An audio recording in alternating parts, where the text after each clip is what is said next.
into it. It's Guianna here with another concept video. Today I'm going to be talking about changing your appearance for others. How I feel about that, have I done it, and yeah, just my whole take on the experience and the journey of learning about whether or not that's something that actually works for me. I want to get into thanking my patrons over on Patreon. I have Ricky, Kim, Lauren, and Peter now.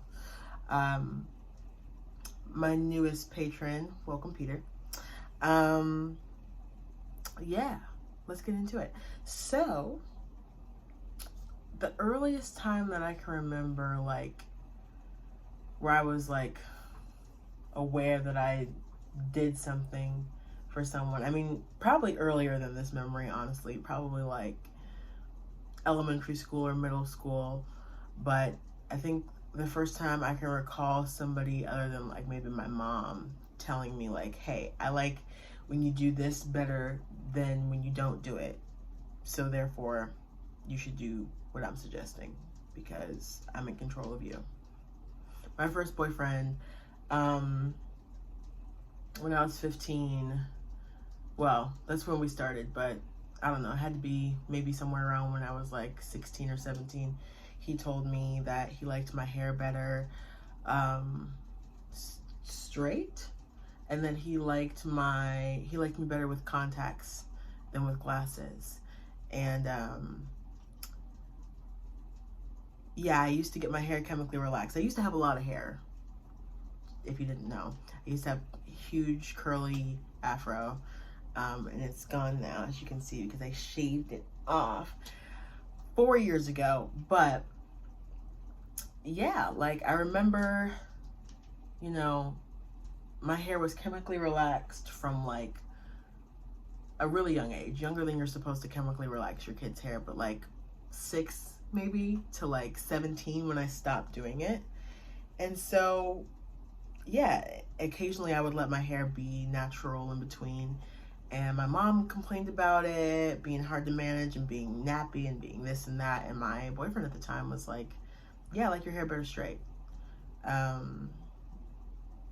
And yeah, I like you better with contacts. And I would wear contacts and I would straighten my hair for him, for them. And I also, you know, I had never taken care of my hair on a regular basis with it being natural. I didn't know what to do with it. And I couldn't argue that wearing contacts was easier. I didn't have to worry about my glasses sliding off of my face or cleaning them or getting them knocked off, or sleeping in them is, you know, a perpetual issue either way. But, you know, I found myself in agreement with that perspective, you know, of contacts and straight hair versus glasses and natural hair. But it was still something that if I was going to do it, I ultimately should have done it for myself and not for other people. So that's the first time I can remember. And there's been countless times throughout my life where for significant others, I've changed something about myself, whether it's like the way that I dress or the way that I style my hair, something along those lines. More makeup, less makeup, whatever it is, you know. And not only have I done that, when somebody has directly made a comment about something that they want me to change about myself, I've changed it. But I've also changed things projecting the idea that somebody would want to see me in a certain way. Like I've purchased outfits with the intention of like getting attention from people, or styled myself in a way hoping that I would get like compliments, or I would get noticed, or it would make me more attractive to whomever the audience I've created in my mind is. And it just is not fulfilling. I'll say that I'm working on it. I'm conscious and aware of when I can feel myself slipping into the habit of doing it, because I think I've been doing it for so long at this point, you know, people pleasing and not feeling like however I present myself to the world is enough already, because it's how I want to present myself to the world, but I have to like alter it in some way for this imagined projected audience, or because somebody I know feels like it's necessary for me to dictate my appearance to their preferences. So it's hard to undo something like that, especially when dressing a certain way or styling myself a certain way has gotten me rewarded by this gratification from others, right? Or people who I wanted to get the attention from, and it worked. It can be like a high to feel that acceptance and feel that affirmation.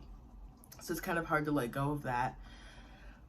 But I wanted to talk about it because it's something that I have struggled with in my life, and it's something that I still struggle with. And it varies how much I struggle with it on a daily or a weekly basis, but it's not a completely, like, the issue itself hasn't completely disappeared from my life. So I wanted to put it out there and see if anybody can relate.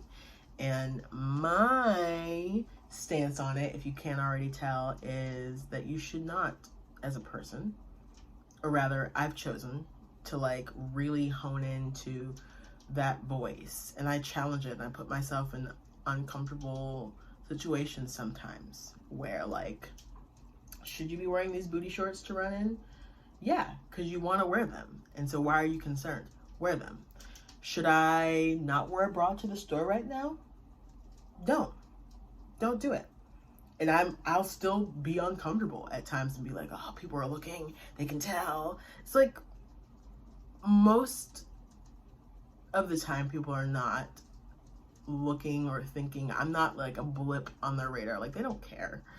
And the people who do care, it's like, am I ever going to see this person again? Probably not. And even if it's somebody I know, it's like, if the people in my circle can't accept me for who I am and how I choose to present myself to the world, especially if I'm not hurting anybody, I'm not hurting myself, I'm not hurting anyone else, I'm just decorating myself in a particular way, or I'm doing my own thing and trying to lean as far away as possible from societal norms that have been placed on me for beauty standards, those people don't deserve to be in my life. And I would say the same for anybody who's watching this video who feels like they can relate. You don't have to be somebody who identifies as female. Although there is a lot of pressure on women, I will say, to look a certain way, to rock heels, to have long hair instead of short hair. If you have short hair, you have to wear big earrings, and you have to have your face totally made up to make up for the fact that you have short hair. You don't have to do that. You absolutely don't have to do that shit at all. You don't have to wear makeup ever again a day in your life. You don't have to paint your nails. You don't have to do any of these rules that we've been told forever that we have to do in order to be accepted, you know? So where do you stand on it? What are some things that you're challenging as far as like presenting yourself to the world? Like, have people in your life, whether you know them personally or not, tried to dictate to you how you should present yourself, what you should wear, how you should style your hair, things of that nature, how many tattoos you should have, how pierced you should be, what colors go together, what colors don't go together, mixing patterns, whatever it is. Like, I'm interested to know your story and some of your experiences, and I'm also interested to know how you're challenging that. Like, are you challenging it? Do you think you should? Do you feel okay? And don't get me wrong, if you're asking for someone's suggestion, that's a different thing. I'm talking about unsolicited advice, people just coming out the woodwork, making statements about your life. yeah, that's all I got. That's all I got on this one. Hope that you find some kind of community in talking about this, and I hope that you feel empowered to dress however the fuck you want and the like. And yeah, just feel free to be yourself and to recognize when you can check people, because it's not okay for anybody to tell you how to present yourself to the world. That's up to you. So as always, if you're interested in becoming one of my patrons, hang around and go to the link that I'm going to drop in the description, where you can get access to concept videos like these, song covers, original music downloads, original art, behind the scenes footage, as well as audio. And yeah, until then, peace.